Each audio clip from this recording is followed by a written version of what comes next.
विख्यात कवि, अध्यापक, साहित्यकार एवं रानीगंज की सांस्कृतिक पहचान को राष्ट्रीय स्तर पर स्थापित करने वाले दिवंगत साहित्यकार डॉक्टर रामदुलाल बसु की 95वीं जयंती मंगलवार को रानीगंज स्थित शैलजानंद स्मृति से जुड़े बंग भवन स्कूल परिसर में श्रद्धा और सम्मान के साथ मनाई गई। कार्यक्रम में शहर के अनेक कवि, साहित्यकार, शिक्षक एवं बुद्धिजीवी शामिल हुए और डॉक्टर बसु के साहित्यिक योगदान तथा रानीगंज के प्रति उनके समर्पण को याद किया। इस आयोजन की पहल नेताजी सुभाष स्वदेश भावना के सचिव गोपाल आचार्य ने की। उन्होंने कहा कि डॉक्टर रामदुलाल बसु ने अपनी कविताओं, साहित्य और लेखनी के माध्यम से रानीगंज के इतिहास, संस्कृति और गौरव को जन जन तक पहुंचाने का महत्वपूर्ण कार्य किया। उन्होंने जीवन भर रानीगंज की पहचान और विरासत को बचाए रखने का प्रयास किया। वक्ताओं ने कहा कि डॉक्टर बसु के निधन से रानीगंज के साहित्यिक जगत को अपूरणीय क्षति हुई है। शहर के साहित्य प्रेमियों के बीच उनकी स्मृति आज भी जीवंत है।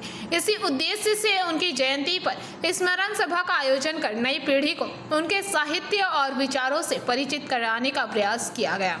कार्यक्रम के दौरान उपस्थित साहित्यकारों और शिक्षकों ने डॉक्टर रामदुलाल बसु के साहित्यिक अवदान, रानीगंज के इतिहास के संरक्षण में उनकी भूमिका तथा शहर के प्रति उनके गहरे प्रेम पर विस्तार से प्रकाश डाला। कार्यक्रम में विशिष्ट कवि एवं साहित्यकार गुणमय फौजदार, दुर्गापुर गर्ल्स कॉलेज की अध्यापिका जयंती साहा रॉय, गौतम घटक, वासुदेव मंडल चट्टोपाध्याय सहित अनेक साहित्यकार, शिक्षक और गणमान्य नागरिक उपस्थित रहे। सभी ने डॉक्टर रामदुलाल बसु को श्रद्धांजलि अर्पित करते हुए उनके साहित्यिक आदर्शों को आगे बढ़ाने का संकल्प लिया।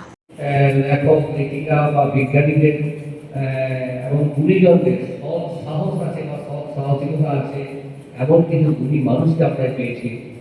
বল্লভপুর গ্রাম পঞ্চায়েতের প্রধান মীনা দেবক একটি নাম, সততার প্রতীক আজ এই যুগে সব বিলীন হয়ে যেতে পারে, মীনা দেবক বিলীন হতে পারে না।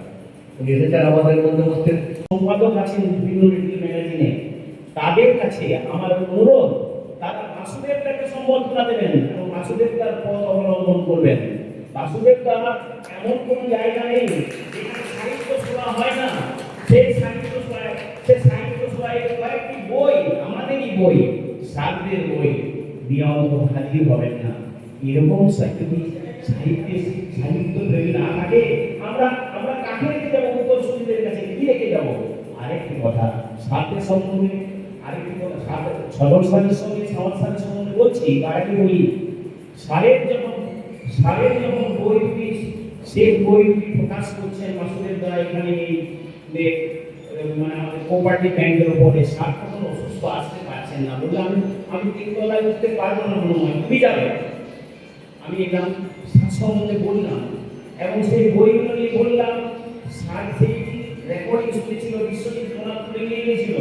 সার সেই শুনে বললে তুমি জানলে কি করে? আমি স্যার আপনার প্রাণকবিতা আমি পড়েছি, আপনি তো আমাকে বললেন দেখো তো এইগুলো সব একসাথে করে দেবো আর প্রথম ন্যায় করে দেবো। তো এই আমার স্যার আর আমার স্যার আর ওখানে একটা কথা বলতে ছেড়ে দিচ্ছি।